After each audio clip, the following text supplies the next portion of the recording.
મિત્રો, હું પટેલ શર્મિષ્ઠાબેન, વિષય સંસ્કૃતની અંદર ધોરણ 12 આજે આપણે અલંકાર પરિચય વિશે શીખીશું. ગયા વર્ષે આપણે અલંકાર ભણી જ ગયેલા છીએ. ઉપમા, ઉત્પ્રેક્ષા, રૂપક અને અતિશયોક્તિ. આ વખતે આપણે શ્લેષ, વ્યાજસ્તુતિ, વિરોધ અલંકાર અને અર્થાંતરન્યાસ અલંકાર, કુલ 4 અલંકાર ભણવાના છે. પ્રથમ પરીક્ષામાં 2 અલંકાર પૂછાશે, શ્લેષ અને વ્યાજસ્તુતિ. મિત્રો, હવે અલંકાર એટલે શું, એનો અર્થ શું છે, એની વ્યાખ્યા શું છે, એના પ્રકાર શું છે, શબ્દાલંકાર અને અર્થાલંકાર વચ્ચેનો ભેદ કયો છે, આ બધું મિત્રો ગયા વર્ષે આપણે શીખી ગયા છીએ. છતાંય આપણે આજે એનું પુનરાવર્તન કરી લઈશું, એને ફરીથી યાદ કરી લઈશું. તો આપણે જોઈએ તો અલંકારનો અર્થ.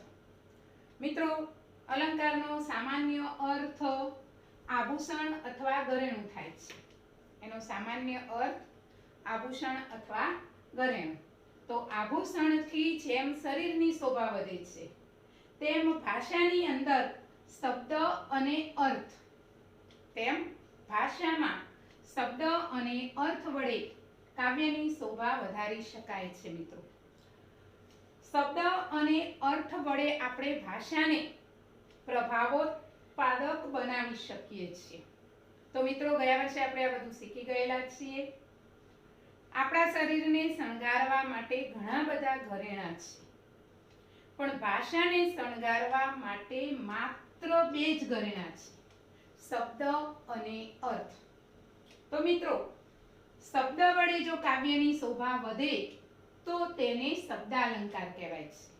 ફરીથી જોઈએ આપણે, શબ્દ વડે કાવ્યની શોભા વધે તો તેને શબ્દાલંકાર કહેવાય છે. મિત્રો, અર્થ વડે કાવ્યની શોભા વધે તો તેને અર્થાલંકાર કહેવાય છે. ફરીથી આપણે જોઈએ, અર્થ વડે કાવ્યની શોભા વધે તો તેને અર્થાલંકાર કહેવાય છે. તો મિત્રો, ભાષાને શણગારવા માટે આપણે જોઈ ગયા કે 2 જ ઘરેણાં, શબ્દ અને અર્થ. હવે આગળ આપણે જોયું કે શબ્દ વડે કાવ્યની શોભા વધે તો તે શબ્દાલંકાર, અર્થ વડે કાવ્યની શોભા વધે તો તે અર્થાલંકાર. આમ આપણે આગળ જોઈએ તો અલંકારના મુખ્ય 2 પ્રકાર પડે છે. એક શબ્દાલંકાર છે અને બીજો અર્થાલંકાર છે. મિત્રો, મુખ્ય 2 પ્રકાર, શબ્દાલંકાર અને અર્થાલંકાર. હવે આપણે આગળ જોઈએ તો ક્યાંક શબ્દ અને અર્થ બંને વડે જો કાવ્યની શોભા વધે તો તેને ઉભયાલંકાર કહેવાય છે. ઉભય એટલે 2. ફરીથી જોઈએ, શબ્દ અને અર્થ બંને વડે જો કાવ્યની શોભા વધે તો તેને ઉભયાલંકાર કહે છે. તો મિત્રો, અલંકારના આ રીતે 3 પ્રકાર પડે છે. એમાં 2 મુખ્ય છે, એક શબ્દાલંકાર, અર્થાલંકાર, અને એક ત્રીજો અલંકાર બને છે એ ઉભયાલંકાર છે.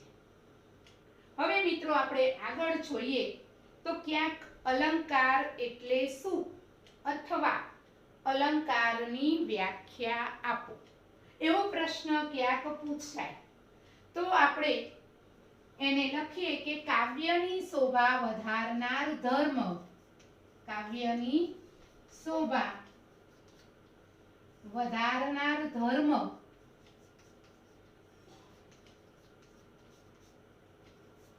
ફરીથી જોઈએ મિત્રો, કાવ્યની શોભા વધારનાર ધર્મ એને અલંકાર કહેવાય છે.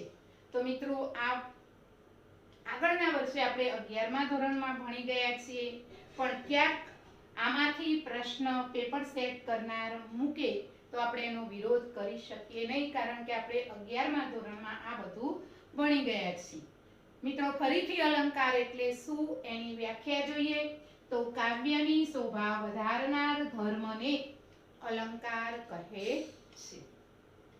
હવે મિત્રો, તમને એમ પ્રશ્ન થતો હશે કે શબ્દાલંકાર અને અર્થાલંકાર બંને વચ્ચે વળી કયો ભેદ છે?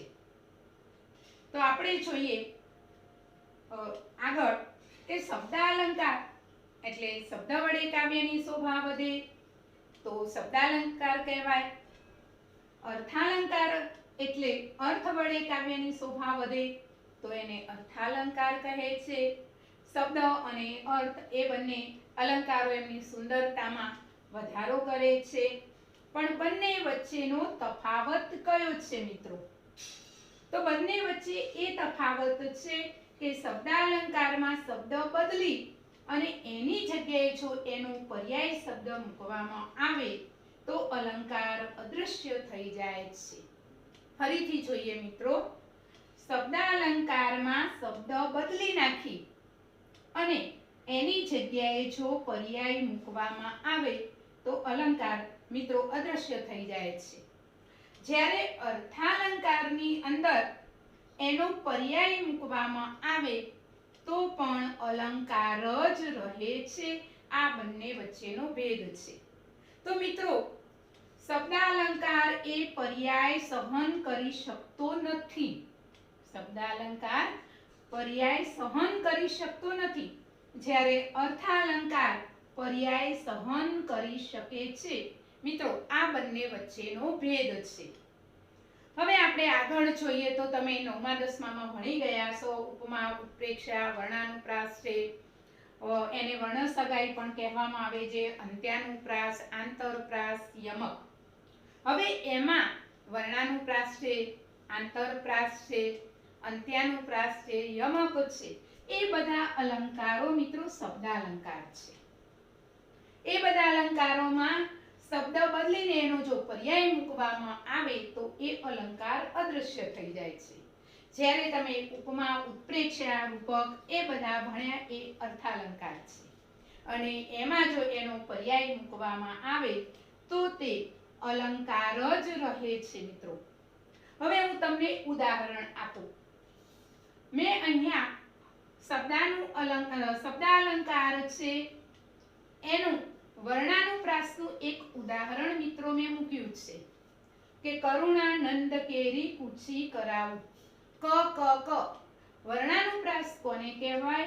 તો જે વાક્યમાં શબ્દના પ્રથમ વર્ણનો પ્રાસ બેસતો હોય મિત્રો તો એને વર્ણાનુપ્રાસ કહેવાય છે. તો જો અહીંયા ક ક ક પ્રાસ બેસી જાય. હવે હું એની જગ્યાએ પર્યાય મૂકું. કરુણાનંદ તો ભગવાન છે, કરુણાનંદ તો એનું બીજું નામ. ઈશ્વર મૂકું, માધવ મૂકું, ગોવિંદ મૂકું, પર્યાય છે. કેરી અથવા માટે મૂકું એમ. કુંચી એની જગ્યાએ હું ચાવી મૂકું. કરાવું એની જગ્યાએ હું બનાવું મૂકું. તો એ પર્યાયને સહન ન કરતા એ અલંકાર અદૃશ્ય થઈ જાય છે, અલંકાર રહેતો નથી. મિત્રો, હું બીજા ઉદાહરણ પણ તમને આપું છું. અંત્યાનુપ્રાસ કે જોજો રે મોટાના બોલ, ઉચ્છળ ખેડે બાજ્યું ઢોલ. આ પ્રથમ પંક્તિ અને બીજી પંક્તિનો છેલ્લો શબ્દનો પ્રાસ બેસતો હોય બોલ અને ઢોલ. હવે હું બોલની જગ્યાએ વેણ મૂકી દઉં, શબ્દ બદલી નાખું તો અલંકાર અદૃશ્ય થઈ જાય છે મિત્રો. આંતરપ્રાસ તો પ્રથમ પંક્તિનો છેલ્લો શબ્દ, બીજી પંક્તિનો પ્રથમ શબ્દ, એનો પ્રાસ બેસતો હોય. પ્રેમ પદાર્થ અમે પામીએ, વામીએ જન્મ મરણ ઝંઝાળ. તો પામીએ, વામીએ શબ્દનો પ્રાસ બેસે છે મિત્રો. પામીએની જગ્યાએ હું મેળવીએ મૂકી દઉં તો પણ અલંકાર અદૃશ્ય થઈ જાય છે. આ પામીએ, વામીએ જે પ્રાસ બેસે છે, પ્રાસ બેસતો નથી અને અલંકાર અદૃશ્ય થઈ જાય છે. ભલે ને પછી આપણે એનો પર્યાય મૂકીએ. મિત્રો, યમક છે કે જવાની, તો જવાની છે, યમક કોને કહેવાય? તો એક શબ્દ પણ જુદી જુદી જગ્યાએ જુદો અર્થ બતાવતા હોય. જવાની તો જવાની છે, પહેલો જવાની એટલે કે યુવાની છે, જવાની છે મિત્રો એટલે કે જતી રહેવાની છે. હું એવું લખું કે જવાની જતી રહેવાની છે તો પછી અલંકાર અદૃશ્ય થઈ જાય છે મિત્રો. આ મેં ઉદાહરણ આપ્યા એ શબ્દાલંકારના છે. શબ્દાલંકાર પર્યાય સહન કરી શકતો નથી મિત્રો. હવે આપણે જોઈએ અર્થાલંકાર. તો ઉપમા, ઉત્પ્રેક્ષ આ બધા અર્થાલંકારો હતા મિત્રો. આ બધું ગયા વર્ષે આપણે ભણી જ ગયેલા છીએ. હવે એમાં ઉપમા કે દમયંતીનું મુખ ચંદ્ર જેવું છે, તો આપણે મુખની જગ્યાએ આનંદ શબ્દ મૂકી શકીએ છીએ, વદન શબ્દ મૂકી શકીએ છીએ, ચંદ્રની જગ્યાએ આપણે શશી શબ્દ પણ મૂકી શકીએ છીએ. એટલે ટૂંકમાં અર્થાલંકાર પર્યાય સહન કરી શકે છે, શબ્દાલંકાર પર્યાય સહન કરી શકતો નથી મિત્રો. તો આપણે આ ગયા વર્ષે ભણેલા છીએ એને યાદ કરી લીધું છે. હવે આપણે આ વર્ષે શ્લેષ, વ્યાજસ્તુતિ, વિરોધ અલંકાર અને અર્થાંતર ન્યાસ અલંકાર વિશે ભણીશું. ફરીથી મિત્રો આના પર એક વખત ધ્યાન આપી લઈએ. અલંકારનો સામાન્ય અર્થ: આભૂષણ અથવા ઘરેણું. આભૂષણથી શરીરની શોભા વધે, તેમ ભાષામાં શબ્દ અને અર્થ થકી કાવ્યની શોભા વધે છે. શબ્દ વડે કાવ્યની શોભા વધે તો શબ્દાલંકાર, અર્થ વડે કાવ્યની શોભા વધે મિત્રો તો અર્થાલંકાર છે. શબ્દ અને અર્થ બંને વડે જો કાવ્યની શોભા વધે તો મિત્રો ઉભયાલંકાર બને છે. શબ્દાલંકાર અને અર્થાલંકાર વચ્ચે ભેદ એ છે કે શબ્દાલંકાર પર્યાય સહન કરી શકતો નથી, જ્યારે અર્થાલંકાર પર્યાયને સહન કરી શકે છે. તો મિત્રો હવે આપણે આગળ જે અલંકાર ભણવાના છીએ એના વિશેની માહિતી મેળવીએ.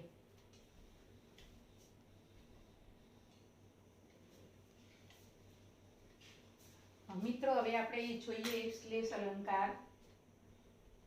શ્લેષ અલંકારને કોને કહેવાય? શ્લેષ સ વાક્યે એકસ્મિન યત્ર અનેકાર્થતા ભવેત. એકસ્મિન વાક્યે, એક વાક્યમાં, યત્ર એટલે જ્યાં, જ્યાં એક વાક્યમાં અનેક આર્થતા ભવેત, અનેક અર્થ, એક જ શબ્દના અનેક અર્થ થતા હોય, સશ્લેષ તે શ્લેષ ભવેત એટલે હોય. એટલે મિત્રો આપણે ગુજરાતીમાં જોઈએ, એક જ વાક્યમાં એક શબ્દના અનેક અર્થ થતા હોય તો તેને શ્લેષ કહેવાય છે. ફરીથી મિત્રો વ્યાખ્યા જોઈએ આપણે. એક જ વાક્યમાં એક શબ્દના અનેક અર્થ થતા હોય તો તેને શ્લેષ કહે છે. મિત્રો ગુજરાતીમાં કદાચ તમને ઉદાહરણ આવડતું હશે કે રવિને પોતાનો તડકો ન ગમે તો ક્યાં જાય? રવિ એટલે સૂર્ય પણ થાય અને રવિન્દ્રનાથ ટાગોર એવો પણ અર્થ થાય છે. એટલે જ્યાં એક વાક્ય હોય અને એક શબ્દ હોય તો એ શબ્દના બે અથવા એના કરતા વધારે પણ અર્થ થતા હોય તો તેને શ્લેષ અલંકાર કહેવાય છે. તો મિત્રો આપણે પરીક્ષાની અંદર બે રીતે પ્રશ્ન પૂછાય, એક ઉદાહરણ સહિત સમજાવો અને આના આધારે પણ એક પ્રશ્ન મૂકી શકે. આપણે બોર્ડની પરીક્ષામાં એક જ પ્રશ્ન પૂછાવાનો છે જે એક જ માર્કનો છે. ઉદાહરણ સહિત પણ પૂછે અને આના આધારે પ્રશ્નની રીતે પણ પૂછે. હવે આપણે પ્રશ્નની રીતે પૂછે તો એવો પ્રશ્ન પૂછી શકે કે શ્લેષ અલંકાર ક્યારે બને છે? ફરીથી જોઈએ મિત્રો, શ્લેષ અલંકાર ક્યારે બને છે? તો આપણે વ્યાખ્યા લખવાની હોય છે કે જ્યાં એક જ વાક્યમાં એક શબ્દના અનેક અર્થ થતા હોય તો ત્યારે શ્લેષ અલંકાર બને છે. હવે પ્રશ્ન આપણે એવો પૂછ્યો છે કે શ્લેષ અલંકાર ઉદાહરણ સહિત સમજાવો. તો મિત્ર આપણે પહેલા સંસ્કૃતની અંદર તમને લક્ષણ ન આવડે તો કંઈ નહીં, પણ વ્યાખ્યા લખવી પડે પહેલા. તો વ્યાખ્યા મેં તમને સમજાવી દીધી કે એક જ વાક્યમાં એક શબ્દના અનેક અર્થ થતા હોય તો તેને શ્લેષ અલંકાર કહે છે. હવે મેં અહીંયા ઉદાહરણ ઘણા બધા છે, પણ અહીંયા મેં તમને સમજાય એવું સરળ ઉદાહરણ મૂક્યું છે કે વિભાતિ વિભાકરઃ. આવું ટૂંકું જ આપણે ઉદાહરણ યાદ રાખીશું પરીક્ષામાં. વિભાતિ વિભાકરઃ. હવે વિભાતિ એટલે શોભે છે, વિભાકર, વિભા આકર. વિભા એટલે તેજ અને આકરઃ એટલે ખજાનો, ઢગલો, તેજનો ખજાનો. મિત્રો એટલે વિભાકર શબ્દનો અર્થ થાય છે તેજનો ખજાનો. હવે તેજનો ખજાનો એટલે વિભાકર જે પદ છે એના બે અર્થ થઈ શકે. એક રાજા પણ એક તેજસ્વી હોય છે, પરાક્રમી હોય છે, અને બીજો સૂર્ય પણ તેજસ્વી છે. એટલે આ વિભાકર પદના બે અર્થ થાય છે. તેથી અહીંયા સૂર્ય શોભે છે અને રાજાએ શોભે છે. આવા બંને અર્થ આપણને અહીંથી મળી રહે છે. તેથી આ ઉદાહરણ શ્લેષ અલંકારનું જ છે એવું કહી શકાય. મિત્રો, બીજા ઉદાહરણો આપણે જોઈએ તો કેશવમ પતિતમ દ્રષ્ટવા પાંડવા હર્ષમ ઉપાગતા સર્વે કૌરવાહ રુદંતી હા હા કેશવ. તો કેશવ, કે એટલે પાણી અને સવ એટલે પાણીમાં પડેલું સવ. પાણીમાં પડેલું સવ જોઈને પાંડવા હર્ષમાગતા.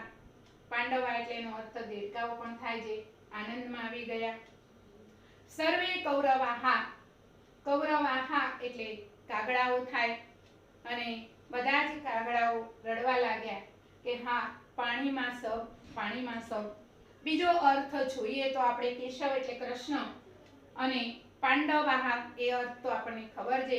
કેશવને પડેલા જોઈને પાંડવો હર્ષ પામ્યા અને બધા કૌરવો રડવા લાગ્યા કે અરે અરે કેશવ. અને આવા અર્થ થતા હોય છે. બીજું એક આપણે ઉદાહરણ જોઈએ તો વીરતા સંતિ ભૂપાલા સાંપ્રતમ તુ મહાલય. હવે મહાલય શબ્દના બે અર્થ થાય છે અહીંયા. મહાલય એટલે મહાઆલય, આલય એટલે રહેઠાણ, એટલે મહા એટલે મોટું, મોટું રહેઠાણ, એટલે કે એનો અર્થ આપણે કરીએ છીએ મહેલ. અને બીજું છે મહાલય, મહા એટલે મોટો અને લય એટલે પ્રલય. તો આપણે એનો અર્થ જોઈએ તો રાજાઓ, ભૂપાલાહ એટલે રાજાઓ અત્યારે મહાલય વીરતા મહેલમાં આરામ કરી રહ્યા છે. વીરતા એટલે અટકી રહ્યા છે એવો પણ અર્થ થાય છે, એટલે કે રાજાઓ અત્યારે યુદ્ધ ભૂમિમાં અટકી રહ્યા છે એવો પણ અર્થ થાય છે. એટલે મિત્રો, શ્લેષ અલંકાર એક જ વાક્યમાં એક શબ્દના અનેક અર્થ થતા હોય તો તેને શ્લેષ કહેવાય. મેં સરળ ઉદાહરણ મૂક્યું છે.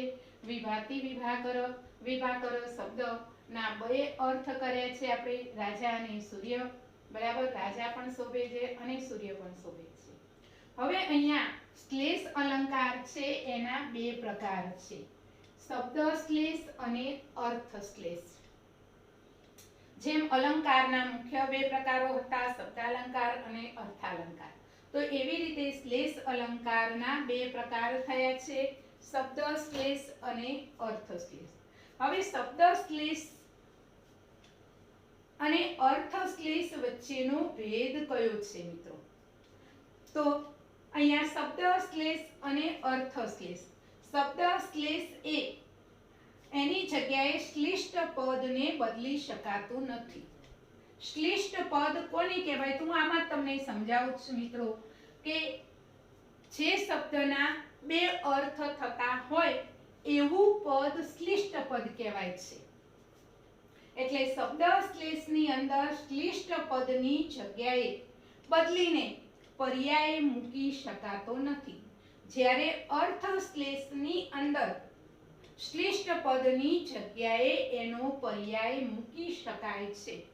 મિત્રો, આમાં જ હું તમને સમજાવું છું. આ અર્થ શ્લેષનું ઉદાહરણ છે.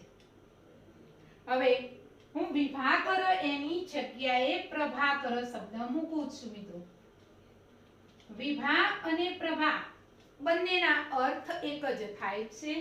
વિભાકર એટલે તેજનો ખજાનો અને પ્રભાકર એટલે તેજનો ખજાનો. એટલે ટૂંકમાં આપણે યાદ રાખીએ છીએ કે અર્થ શ્લેષની અંદર શ્લિષ્ટ પદની જગ્યાએ બીજું પદ મૂકી શકાય છે. મિત્રો, શબ્દ શ્લેષની અંદર શ્લિષ્ટ પદની જગ્યાએ બીજું પદ મૂકી શકાતું નથી. તો એ સમજાવવા માટે મેં એક ઉદાહરણ મૂક્યું છે કે ત્વાં તમારું સર્વદા ઉમાધવ પાયાતો. અહીંયા ઉદાહરણ લખેલું છે, જુઓ, સર્વદો ઉમાધવ એવું ઉદાહરણ છે. હવે અહીંયા એનો વિગ્રહ કર્યો છે મિત્રો. સર્વદો માધવ શબ્દ છે અહીંયા, બરાબર. હવે એનો વિગ્રહ કરીએ તો અહીંયા જે છે ઓ એનો વિસર્ગ થઈ ગયો છે, અહીંયા ઓ છે એનો વિસર્ગ એટલે સર્વદહ થયું છે વિગ્રહ કરીએ તો. અને માધવ એટલે કૃષ્ણ. સર્વદહ, સર્વ એટલે બધું અને દહ એટલે આપનાર, બધું આપનાર કૃષ્ણ તમારું અથવા કેશવ તમારું રક્ષણ કરે. હવે વિગ્રહ કરીએ એટલે બીજો અર્થ થાય છે સર્વદા ઉ માધવ. બરાબર. હવે અહીંયા આ વત્તા ઉ એનો ઓ થયો છે અહીંયા, એટલે બે રીતે એનો વિગ્રહ થાય છે. આ પ્લસ ઉ એનો ઓ, એટલે સર્વદા ઉ માધવ એવો અર્થ પણ નીકળે છે. ઉ માધવ એટલે ઉમાના પતિ શિવ. અહીંયા કૃષ્ણ અર્થ થયો છે, અહીંયા ઉમાના પતિ શિવ એવો અર્થ મિત્રો થયો છે. એટલે સર્વદા એટલે હંમેશા, ઉમાના પતિ શિવ તમારું રક્ષણ કરે. પણ હવે હું અહીંયા માધવની જગ્યાએ કેશવ કે ગોવિંદ શબ્દ મૂકું તો આજે અહીંયા માધવ એટલે કૃષ્ણ અને અહીંયા ઉ માધવ એટલે શિવ એવા બે અર્થ થાય છે. પણ જો હું અહીંયા પદ બદલી નાખું, એની જગ્યાએ બીજું ગોવિંદ કે કૃષ્ણ મૂકું તો પછી એ શ્લેષ અલંકારનું ઉદાહરણ રહેતું નથી મિત્રો. પણ આ મેં ઉદાહરણ સમજાવ્યું છે, માત્ર તમારે પરીક્ષામાં આ જ વસ્તુ ધ્યાનમાં લેવાની છે કે શ્લેષ અલંકારના પ્રકારો જણાવો, એટલું જ પૂછાય છે. પણ આ મેં તમને વિશેષ સમજાવી દીધું કે શબ્દ શ્લેષ અને અર્થ શ્લેષ વચ્ચે વળી કયો ભેદ હશે તો મેં સમજાવ્યું છે મિત્રો. તમારે માત્ર પ્રકાર જ ધ્યાનમાં રાખવાના છે. ફરીથી આપણે જોઈ લઈએ. એક જ વાક્યમાં એક શબ્દના અનેક અર્થ થતા હોય તો તેને શ્લેષ કહેવાય. એનું મેં ઉદાહરણ મૂક્યું છે, સરળ મૂક્યું છે, તમને સમજાયું. અહીં વિભાકર શબ્દનો અર્થ તેજનો ખજાનો થાય તો આ પદ રાજા અને સૂર્ય બંને માટે વાપરી શકાય છે અથવા બંનેનો અર્થ આપે છે. હવે પરીક્ષાની અંદર ઉદાહરણ સહિત પણ પૂછાય અને વ્યાખ્યા આપો અથવા એનું કોઈ ઉદાહરણ આપો એવો તમને પ્રશ્ન પૂછાઈ શકે છે.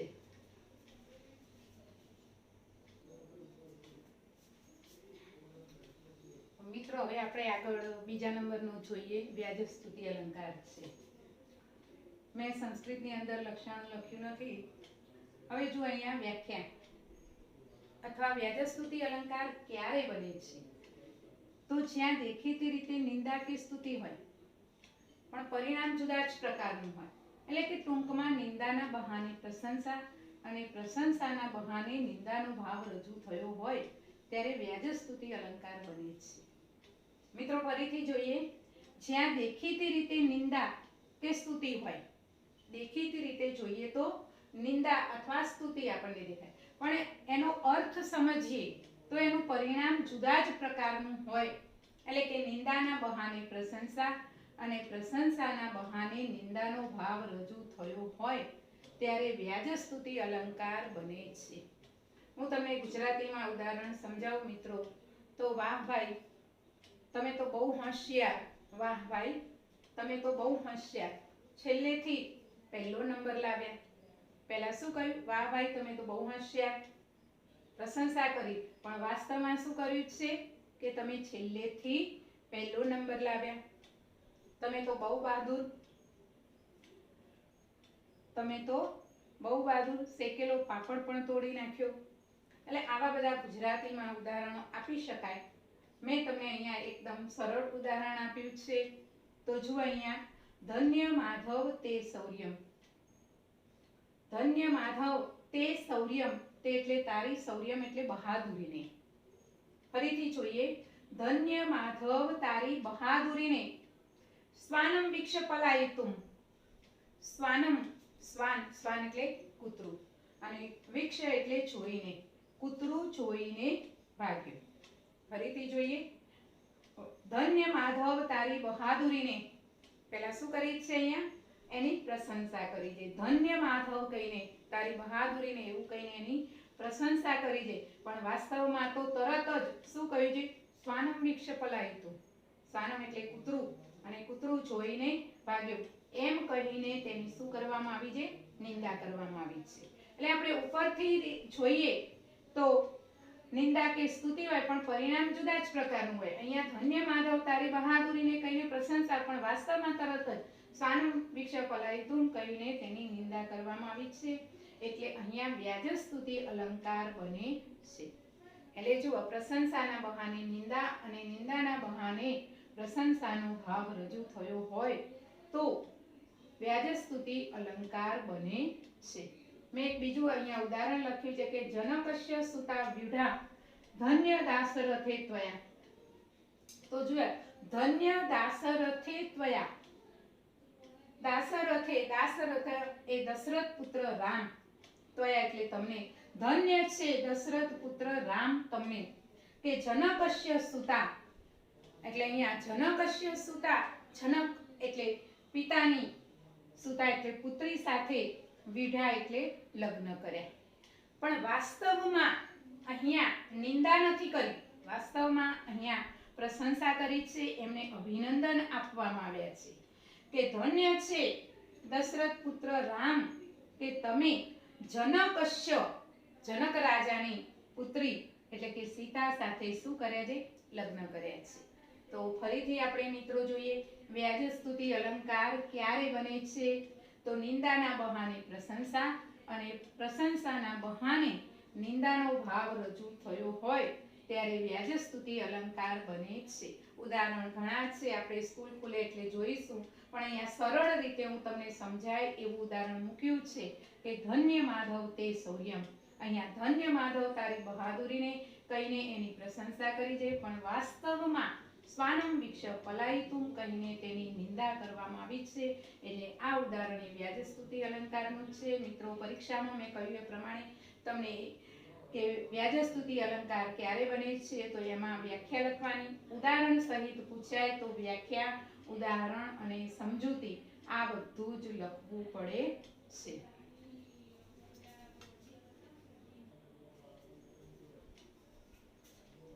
મિત્રો, પ્રથમ પરીક્ષામાં 2 અલંકાર જ છે. મેં તમને આગળ પણ વાત કરેલી હતી કે પ્રથમ પરીક્ષાની અંદર અડધો જ અભ્યાસક્રમ હોય છે.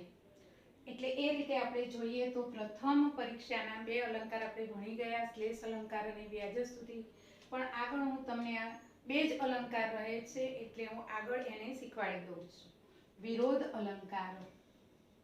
વિરોધ વ્યાખ્યા છે, વિરોધ ન હોવા છતાંય વિરોધ દર્શાવતા વચનો રજૂ થયા હોય ત્યારે વિરોધ અલંકાર બને છે. મિત્રો, ફરીથી જોઈએ, દેખીતી રીતે વિરોધ ન હોય છતાંય પણ વિરોધ દર્શાવતા વચનો રજૂ થયા હોય ત્યારે વિરોધ અલંકાર બને છે. હવે હું ઉદાહરણ આપી અને તમને સમજાવું છું એટલે ખ્યાલ આવશે. આશા નામ મનુષ્યાણામ કશ્ચિત આશ્ચર્ય શૃંખલા. આશા નામ મનુષ્યાણામ કશ્ચિત આશ્ચર્ય શૃંખલા.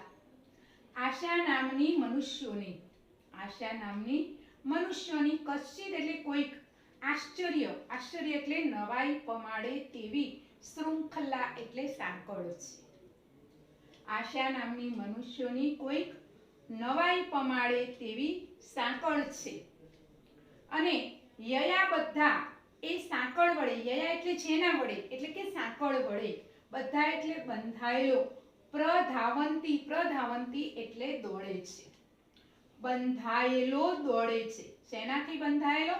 આ નવાઈ પમાડે એવી આશા નામની સાંકળથી બંધાયેલો દોડે છે. અને મુક્ત પંગુવત તિષ્ઠતિ, મુક્ત પાંગડાની જેમ ઊભો રહે છે. હવે મિત્રો, આપણને બાંધવામાં આવે સાંકળથી તો દોડી શકીએ ખરા? નહીં. પણ અહીંયા તો શું કહ્યું છે કે બંધાયેલો દોડે છે. હવે આપણને મુક્ત રાખવામાં આવે મિત્રો તો આપણે ઊભા રહીએ ખરા? પણ અહીંયા એવું લખે છે કે આ સાંકળથી જે બંધાયેલા નથી, મુક્ત છે, એ પાંગડાની જેમ ઊભા રહે છે. તો મિત્રો, હવે આને આપણે સમજાવીએ કે આમાં શું કહે છે કે અહીં બંધાયેલો દોડે છે, બંધાયેલો દોડે છે.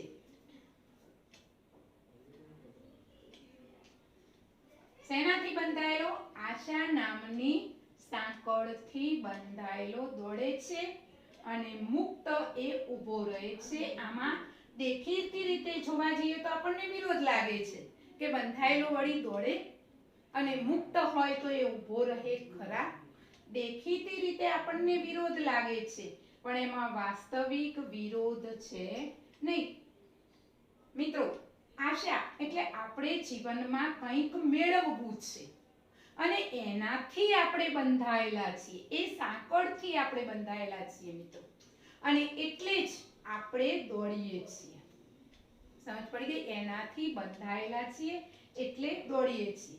એટલે કે આશાવાન વ્યક્તિ છે એ દોડે છે અને એનાથી જે મુક્ત છે કે જેને કંઈ જ જીવનમાં પ્રાપ્ત કરવું નથી, જે મુક્ત છે એ શું કરે છે? પાંગડાની જેમ ઊભો રહે છે. એટલે કે આશાવાન વ્યક્તિ દોડે છે અને જે નિરાશાવાદી છે એ પાંગડાની જેમ ઊભો રહે છે. એટલે મિત્રો, તમને અહીં પહેલા તો એવું લાગે કે બંધાયેલો વળી દોડે અને મુક્ત હોય ઊભો રહે ખરા, પણ મિત્રો દેખીતી રીતે વિરોધ છે, પણ એમાં વાસ્તવિક વિરોધ નથી. આપણે બધા જ આશા નામની સાંકળથી બંધાયેલા છીએ, એટલે એને મેળવવા માટે આપણે બધા દોડીએ છીએ, બંધાયેલા છીએ અને દોડીએ છીએ. પણ જેને જીવનમાં કશું જ મેળવવું નથી, આશાઓથી જે મુક્ત છે, એ વ્યક્તિ પાંગડાની જેમ ઊભો રહે છે. તો મિત્ર, આ બીજી પરીક્ષા માટે છે, પણ આપણે એને સમજી લઈએ છીએ. હવે આમાંથી અલંકાર એટલે શું અથવા વિરોધ અલંકાર ક્યારે બને છે એનું કંઈક ઉદાહરણ આપો કે એની સમજૂતી આપો, તો આપણે આ રીતે સમજાવવાનું રહે છે. મિત્રો, હવે આગળ જોઈએ આપણે.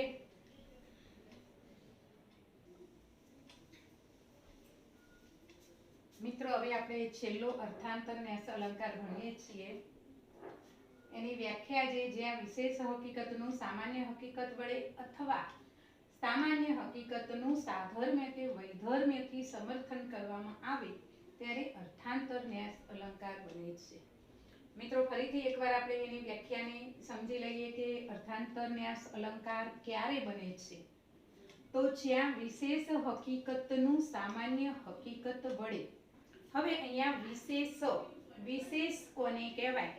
તો કોઈ એક જ વ્યક્તિ, વસ્તુ કે પદાર્થને લાગુ પડતું હોય તો એને વિશેષ કહેવાય. ફરીથી સમજી લઈએ, વિશેષ કોને કહેવાય? તો કોઈ એક જ વ્યક્તિ, વસ્તુ કે પદાર્થને લાગુ પડતું હોય તો એને વિશેષ કહેવાય. સામાન્ય કોને કહેવાય? તો કોઈ આખા સમુદાય, વ્યક્તિ હોય, વસ્તુ હોય, પદાર્થ હોય, પણ આખા સમુદાયને જો લાગુ પડતું હોય તો એને સામાન્ય હકીકત કહેવાય. મિત્રો, ફરીથી આપણે જોઈએ, જે આ વિશેષ હકીકતનું સામાન્ય હકીકત વડે અથવા સામાન્ય હકીકત અથવા બાબતનું વિશેષ હકીકત વડે સમર્થન કરવામાં આવે, સાધર્મ્ય કે વૈધર્મ્ય. સાધર્મ્ય એટલે સમાનતાથી, વૈધર્મ્ય એટલે વિરોધી રીતે સમર્થન કરવું, એટલે કે જે કંઈ રજૂ કર્યું છે એને ટેકો આપવો અથવા એનું સમર્થન કરવું. આવું કરવામાં આવે ત્યારે અર્થાંતર ન્યાસ અલંકાર બને છે. મિત્રો, ફરીથી જોઈએ આપણે, જ્યાં વિશેષ હકીકતનું સામાન્ય હકીકત વડે અને સામાન્ય હકીકતનું વિશેષ હકીકત વડે સમર્થન કરવામાં આવે, સાધર્મ્ય કે વૈધર્મ્યથી, ત્યારે અર્થાંતર ન્યાસ અલંકાર બને છે.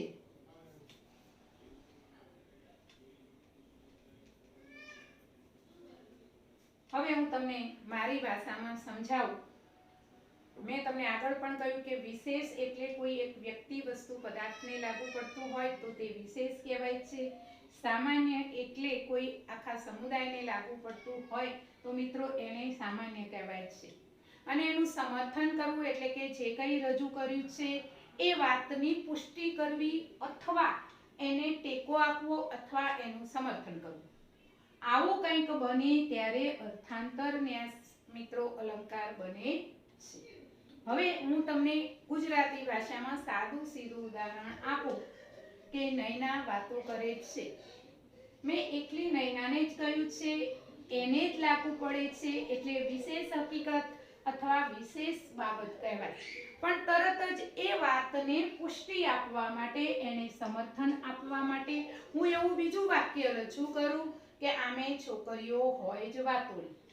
તો મેં ઉપરની જે વાત હતી, વિશેષ હકીકત હતી, એને મેં સામાન્ય હકીકત વડે સમર્થન કર્યું છે.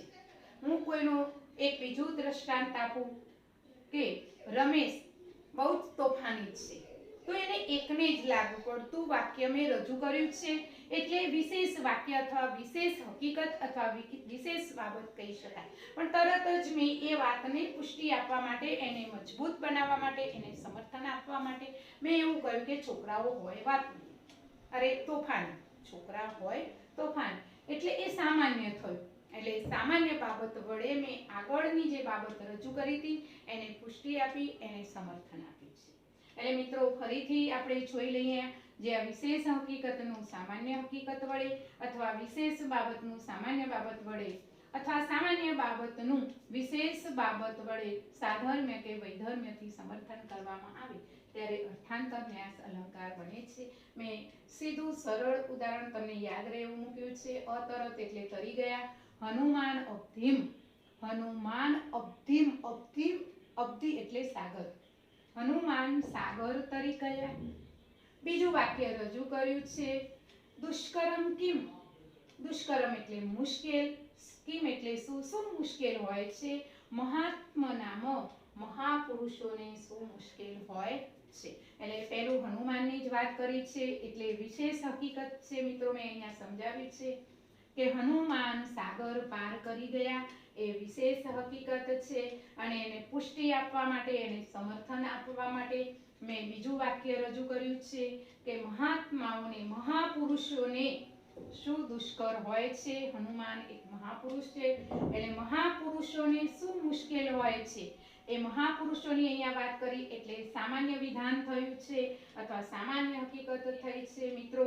એટલે આ વિશેષ હકીકતનું સામાન્ય હકીકત વડે સમર્થન કરવામાં આવ્યું છે. એટલે મિત્રો અહીંયા અર્થાંતર ન્યાસ અલંકાર બને છે. મિત્રો મેં 4 ભણાવી દીધા છે, પણ તમારે પ્રથમ પરીક્ષા માટે 2 તૈયાર કરવાના છે. અને આની ઉદાહરણ સમજૂતી સાથે અને એના જે પ્રશ્નો લખીને મોકલાવીશ, એ પ્રશ્નો તમારી નોટબુકમાં લખવાના છે. આ PDF ફાઇલ મોકલીશ, એમાંથી તમારા ચોપડાની અંદર બધું જ ઉતારીને તમારે મોઢે એ પ્રશ્નો સોલ્વ કરીને લખવાના છે. બનશે તો હું 4 છંદના મોકલીશ. 2 છંદમાં ભણાવ્યા, જે તમને નહીં સમજ પડે તો હું ફરીથી તમને સ્કૂલ ખુલેથી સમજાવીશ મિત્રો.